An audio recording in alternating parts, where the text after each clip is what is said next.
ഇന്നത്തെ റെസിപ്പി എന്താണെന്നല്ലേ? ഇന്നത്തെ എൻ്റെ റെസിപ്പി ഒരു ബീഫ് ഡ്രൈ ഫ്രൈ ആണ്. നല്ല റെസ്റ്റോറൻറ്റ് സ്റ്റൈൽ ക്രിസ്പി ആയിട്ടുള്ളതും ഉള്ളൊക്കെ നല്ല സോഫ്റ്റ് ആയിട്ടുള്ള നല്ല ടേസ്റ്റി ആയിട്ടുള്ള അടിപൊളി ഒരു ബീഫ് ഡ്രൈ ഫ്രൈ. ക്രിസ്മസ് ഒക്കെ വരുമല്ലേ, നമുക്കൊന്ന് ഉണ്ടാക്കി നോക്കിയാലോ? അതിനായിട്ട് 1 കിലോ കട്ട് ബീഫാണ് എടുത്തിരിക്കുന്നത്. ഇത് കണ്ടില്ലേ, ഇതുപോലെ.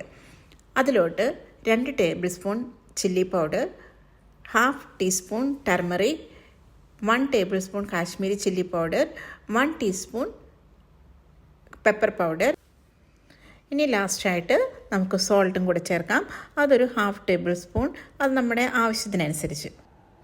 ഇനി ഇതിനെ നന്നായിട്ടൊന്ന് മിക്സ് ചെയ്തെടുക്കുക. ഇതിൽ വെള്ളം ആഡ് ചെയ്യേണ്ട. ഒരു 4 വിസിൽ വരുന്നോടം വരെ വെയിറ്റ് ചെയ്യുക.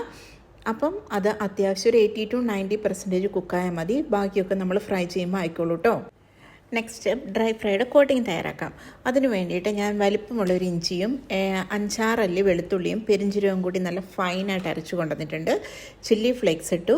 അതിനുശേഷം 1/4 ടീസ്പൂൺ മഞ്ഞൾപ്പൊടി, 1 table spoon chilli powder and 1 teaspoon pepper powder, പിന്നെ 2 teaspoon Kashmiri chilli powder, then salt ആവശ്യത്തിന്.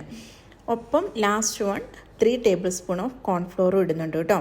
പിന്നെ ഫൈനലി അതിലോട്ട് ഒരു 1 ടീസ്പൂൺ വിനെഗർ ആഡ് ചെയ്യുന്നുണ്ട്. ഇല്ലെങ്കിൽ ഒരു മുഴുത്ത നാരങ്ങയാണെന്നുണ്ടെങ്കിൽ ഒരു ലെമൺ എടുത്തിട്ട് സ്ക്വീസ് ചെയ്ത് അതിൻ്റെ നീര് മതി കേട്ടോ.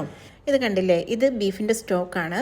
ഇത് വെച്ചിട്ടാണ് കേട്ടോ ഞാൻ ഈ മസാല മിക്സ് ചെയ്യുന്നത്.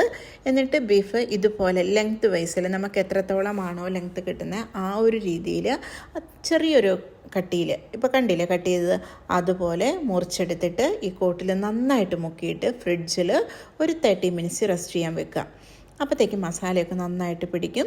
ഇവിടെ ഞാനിപ്പം ഒരു ഉരുളിയാണ് എടുത്തിരിക്കുന്നത്. അതിലോട്ട് എണ്ണ ഒഴിച്ചു. ചൂടായപ്പം സാധാ പോലെ ഇച്ചിരി ചില്ലിയും കറി ലീവ്സും ഒക്കെ കൂടിയിട്ട് നന്നായിട്ട് നല്ല വറുത്ത് കോരി എടുത്തിട്ടുണ്ട്. ഇത് കണ്ടില്ലേ, നല്ല മുരിഞ്ഞ നല്ല ടേസ്റ്റുള്ള അടിപൊളി ഒരു ബീഫ് ഡ്രൈ ഫ്രൈ. അപ്പോൾ ഇനി റെസ്റ്റോറൻറ്റ് വീട്ടിൽ തന്നെ എല്ലാവരും ഒന്ന് ട്രൈ ചെയ്ത് നോക്കണം കേട്ടോ. നോക്കിയിട്ട് അഭിപ്രായം അറിയിക്കണേ. Thank you so much.